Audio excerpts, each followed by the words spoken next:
Hello, everybody, and welcome to the Yoga in My School podcast. My name is Donna Freeman. I am the founder of Yoga in My School and the host of this podcast. This is a podcast where we delve into all things youth, yoga, and mindfulness related, and we're really happy to have you here. I'm pleased to have a fellow Canadian with me today. I can see that Toronto Maple Leafs banner in the background. Yeah. So we're kind of doing an east and west thing going on here today, but it is my pleasure to introduce you, if you do not know her, to the amazing Incia Palmieri. She is the founder of Once Upon a Mat, which is a name very close and dear to my heart, as I wrote a book called Once Upon a Pose.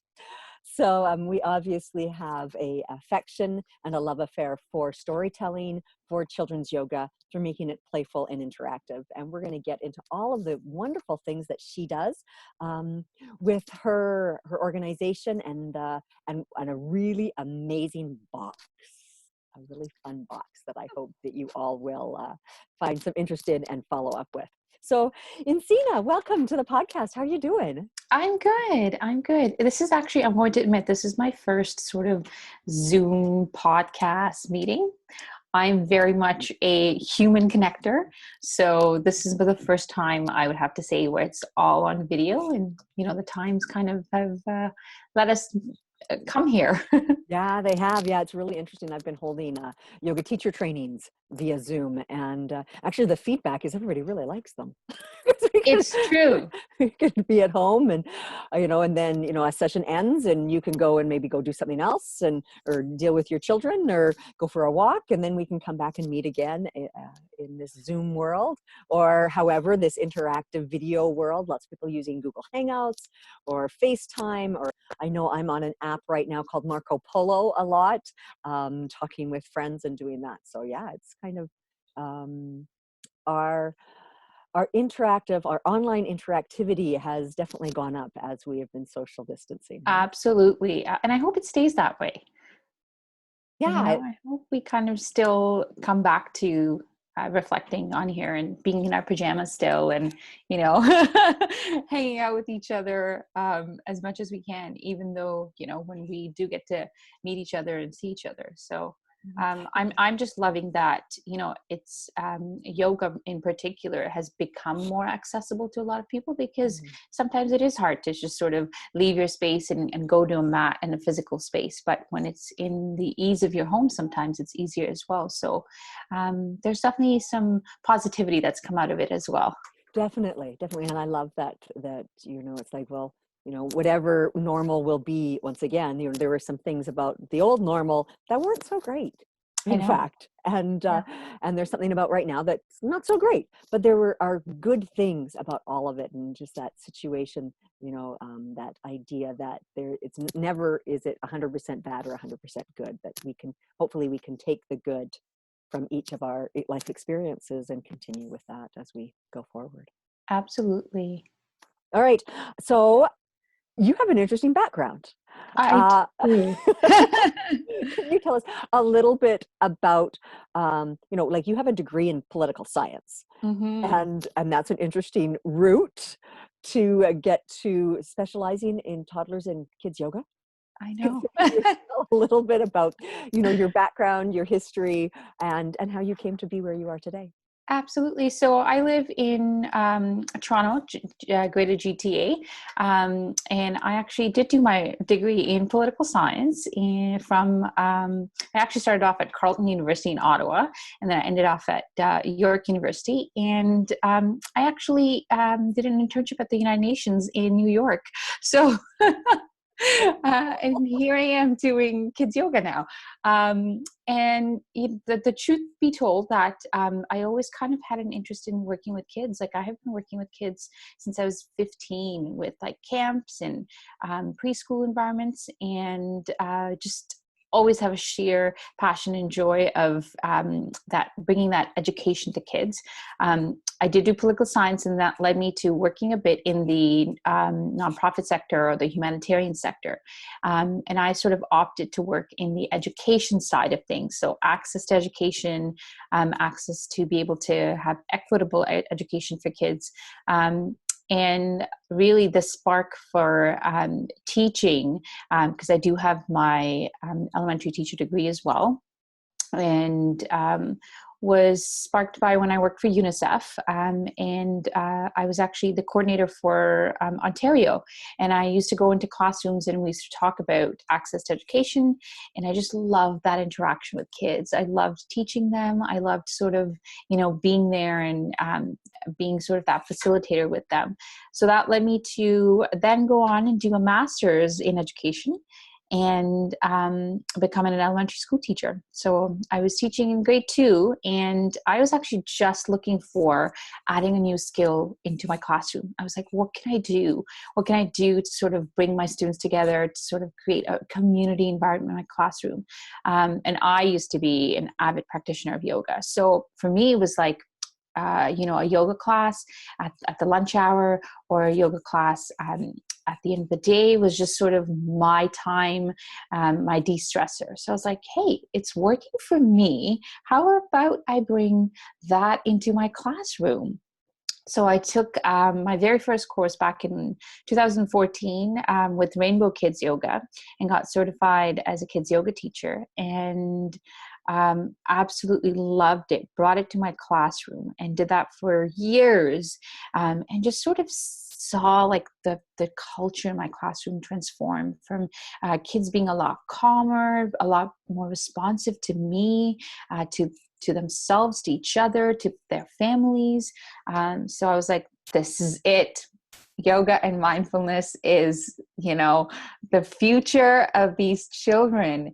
And then I just did a whole bunch of certifications. I have my certification in special needs from Radiant Child Yoga. I did postnatal yoga with a company here in Toronto called Yoga Mamas, because I wanted to sort of complete that full circle of baby all the way. I'm certified to teens now, and then sort of just took my journey from there. So political science, led me to just the science of kids, you could say. And back in 2017, I actually opened up my own studio. And the reason for that was I did go into a lot of adult yoga environments, and I just found that they weren't conducive to kids or kid friendly. And kids had to still kind of, tiptoe in them and be a lot more careful. And so my dream was to create a space for them and have them kind of come in and be like, this is my studio and I can touch whatever I want and I can do whatever I want. And I bring my own mat, and, it can be a little bit lively in here, and it can, be a little bit more, like there can be giggles and laughter. And so I ran that studio for about 2 years. Then I became a new mom. So things changed a little for me. And I had to sort of recreate what I was doing and reevaluate family life and mom life and yoga life. So I actually haven't been teaching full time for about, it's going to be almost 4 years, because I just sort of took on teaching kids yoga full time, and took on the studio and the business. And then once the studio closed down, I sort of just started to pivot my business a bit and wanted to see how I could take the experiences from the studio and still go out into communities and still be accessible to families and parents. So there's a bit of a going into other environments that are kid friendly, but then also going online a little bit and having my work be available to other communities also. So it's been quite the journey, so to speak, but it always started with kids and still revolves around them, which I love. Yeah, that's awesome. I love that you've just taken each moment kind of and let it evolve. I often tell people, if someone had told me when I was 20 and in university, I was going to become a translator, is what my original goal was. And if they had told me that, no, you're actually going to write a book and run yoga teacher trainings, and, in fact, have a registered children's yoga school and a 200-hour school and a 300-hour school, I'd be like, are you out of your cotton picking mind? But it's always interesting to see where the journey takes you, and to let it evolve in its own way and unfold. It's And I so can definitely see true. that with you. So tell us a little bit about Once Upon a Mat. And you have this amazing box, this Calm Me box. So tell us a little bit about the box. Absolutely. So Once Upon a Map began really with, being able to create a lifestyle for kids. And I say that to parents all the time. It's more so about, being able to have mindfulness and yoga be accessible to you every day. And whether that be, 5 minutes of it during your day, or you go on and have that whole 30 to 40 minutes experience. But it's just about incorporating these little daily routines in your life as, an educator, parent, anyone who works with kids, really, to the kids themselves, being able to have this practice. And so at the studio, that was sort of the main idea, is to come to a class, but really come to experience different things. We're not just doing asanas, we're doing more than that. And that's what I always try to tell parents as well. It's not about just that physical movement. There's so much more to yoga. And even if you're just taking a few breaths in the day, you did your yoga. So I sort of like to instill that with kids and families. So the boxes really just came out of a need from parents, because they used to come to that physical space for, that 30, 40-minute class, and then transition out to their home space. And then I used to get, the emails and the messages and be like, what can we do at home? What can we do to practice what they learned with you at the studio, to continue doing that? Because let's face it, a lot of these kids only came to me once a week. That's what their schedule allowed for. But those 6 days, they were at home with their parents, and parents kind of wanted to still instill these values for them. So I sort of started to, make those suggestions on, here's what you can use, or this is what you can do. And then I, thought about it, and I was like, wait a minute, why can't I use all these tools that I use right here at the studio, and then have them be where kids explore them at home in their own environment, and learn to sort of create that space, or that self-regulation moment, or that mindful moment, or that I can use these tools independently, and sort of have my yoga and mindfulness practice at home. So the whole idea was, to take these items and put them in a box, and then have them be available to kids at home, where it's delivered via mail into your mailbox, and it's sort of like your happy mail that comes once a month. And it's something for them, because there are other boxes where there's books in them, and there's crafts in them. So I did look around a little bit, and I was like, is there such a thing as a yoga box or a mindfulness box? Am I recreating the wheel? Can this be something that might be accessible to kids? And there wasn't. And the boxes essentially have, they're marked by the calendar. So there's 12 of them for the month. And I've done it very thoughtfully, where it's each month is a theme, and each month it kind of relates to how our calendar works. So for example, I just did Rainbow Box, and our Rainbow Box just got delivered a couple of days ago. So I've been seeing a lot of unboxing videos, and a lot of happy kids, which sort of just radiates my heart with so much love.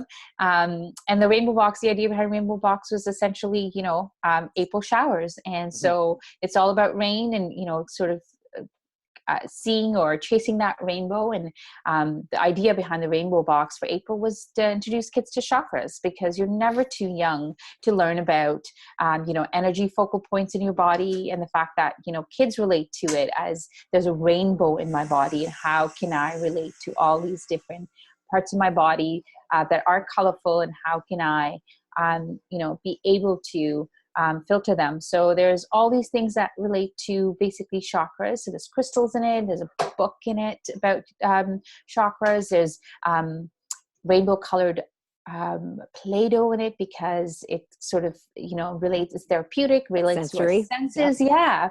And then there's a rainbow roller in there, which has natural oils in it, so it can kind of speak to your olfactory as well.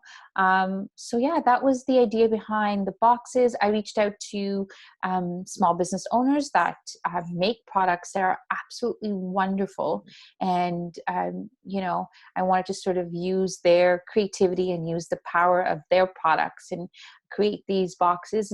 And sometimes, let's face it, a lot of the small business owners that are in these boxes, it's sort of their side business, so to speak, and they don't really get the opportunity to go out and go to markets or advertise as much as they can or would like to. So basically, this is another avenue for small businesses to get their product in there and be able to see how many kids it can reach. So I do ship Canada wide, and I just recently added the US as well. I'm getting lots of interest from the UK and Australia and global as well, but I kind of like to do one thing at a International time. shipping, Oh, it's expensive. It's like brutally expensive. I totally get it. Whenever somebody orders something from me and I have to ship it internationally, it's like double the cost, and I always feel so bad. I'm like, yeah, oh, yeah. but yeah, good luck with figuring all that out. I don't envy you that that bit of your business. But your boxes sound really cool.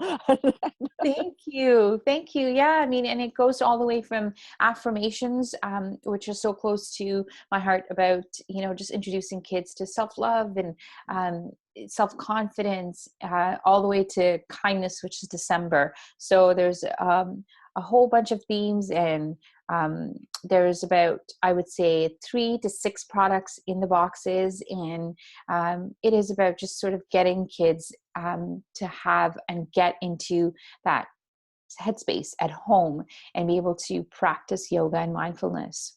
Well, and that's really important right now with everything that's going on, with the lockdowns and social distancing and quarantines, et cetera, et cetera. I know a lot of families are finding it really challenging right now. So, from your experience, from curating these boxes, from teaching in schools, from running a studio, how can mindfulness help families right now? Oh, absolutely. I think that um, we have definitely, as a generation, come to realize and recognize how mindfulness is so, so imperative in our lives. And I think this sort of has brought that to the forefront as well. Just sort of slowing down our lifestyle, being present, living in the moment, appreciating, having that gratefulness for our bodies and our minds and our spirits, and that for our future generations. So I think that mindfulness, and again, for me, mindfulness, looks anything from 5 minutes to an hour, but it kind of just brings you that moment to come back to and sort of focus on you. And that's the only thing that matters in that moment, is you and your well-being. And I think that finding maybe those moments are hard for families right now, especially, if you have young kids or school-age kids and you're still working from home, and your kids are also now involved in homeschooling. So it's lots. There's a lot that's happening, emotionally for us as well. And so I find that, perhaps just making a little routine in your daytime and according to your lifestyle and whatever that looks like, it could be a few moments. So doing something with your kids perhaps, or doing something, setting something up for them that they can actually be able to access yoga and mindfulness, whether that be like a Zoom or a live yoga session that they can find on Instagram, or on a small business that offers yoga and mindfulness, or just reading a story together, or even just listening to music, just to sort of slow down our pace and all our emotions and everything that's really going on right now. So it's a really great way to kind of process everything that's happening. There's, everything from anxiety to definitely happiness as well, because we're kind of looking for that one fine day where we get to step out and hug people and, meet our loved ones. So I think just sort of cherishing and being grateful for the fact that here in North America we do have like home. Our home is safe, Mhm. um, and so to speak, and kind of taking those moments in and making a routine. And this is I'm taking all of this as such a great opportunity to sort of reevaluate our lifestyles and reevaluate how we do things and whether we want to continue to do them. So if you've added yoga or mindfulness in your routine currently and it is bringing you that state of peace, then I encourage you to continue to do that, because it will not only make it a habit for yourself and your kids, but will also kind of come back to being something that's part of your routine.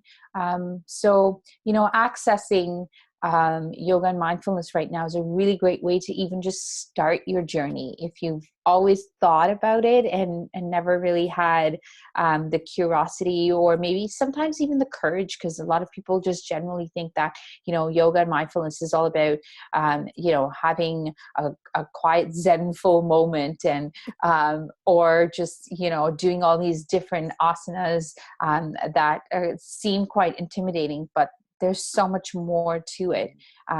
And you'll see that, accessing it at home really allows you to understand that you can come to it at any level that you'd like and do it for however long that you can practice it for. So definitely using mindfulness to kind of, slow our minds, slow our emotions, and finding that joy in every day.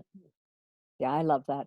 And especially now, now is actually, I find it a really tender time, that we can kind of step back, find the joy in the connectivity of the ones that are nearest and dearest to us, especially, and I totally understand that they might drive you absolutely bonkers at times.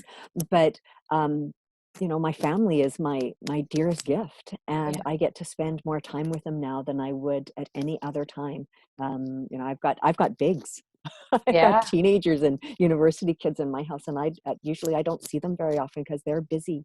And absolutely. right now we can watch family movies together and play cards and do puzzles, when I convince them to do puzzles, and stuff like that. Like, you can look for the good. And I Yes. think that right now, when we come to it with that viewpoint, that it can be a really tender time, a time that we can show up for one another emotionally, and comfort one another and reach out via things like this, Yeah. and really it can be such a gift. Absolutely. It's such a beautiful perspective. Like if you step back a little and think about, when can you think of another time where you get to, be at home and get to spend as much time as you can with your Mm. family. And yes, it's in dire circumstances, but at the same time, it's sort of this opportunity that we've been given, and let's make the most of it. Yeah, exactly. Well, thank you. I know there were tons of things on our topics to talk about. We're not going to get to them all. We might have to schedule another one all about holistic education and all that kind of fun stuff, which would be a great topic to delve into with you. Absolutely. And that's, that this has been my sort of opportunity, because outside of, being a mom, I'm always on the go, like teaching classes now that I'm in different communities. So this has definitely been self-reflective as well. And I've welcomed this time to slow down. So I'm actually learning about more and more about holistic education as at home, and I'm loving it. And I can't wait to, be able to offer it to toddlers and school age kids when I'm ready to do that. So I'd love to talk to you further about it. Fabulous. Well, thank you so much for joining us today and for being willing to share your passions and your journey. And guys, go find Once Upon a Mat. She's on Instagram. She's got a beautiful Instagram page. Thank That's how you. I found her. And you're on Facebook as well? Of, Yes. of course. So Once Upon a Mat, and sign up for that Calm Me box and fill your children's life with calm, with reflection, with mindfulness, with yoga. All right. Thank you for having me, Donna. Thank you. If you have been interested and excited about getting to know Incia Palmieri, Palmieri. Please look her up, Once Upon a Mat. My name is Donna Freeman. This is the Yoga in My School podcast. We so appreciate you listening and watching and engaging and writing comments and reviews and all those kind of lovely things. Share this podcast with a friend. Let's share the yoga love, and a mindful day to you. Thank you. Namaste, everybody. Namaste. Bye.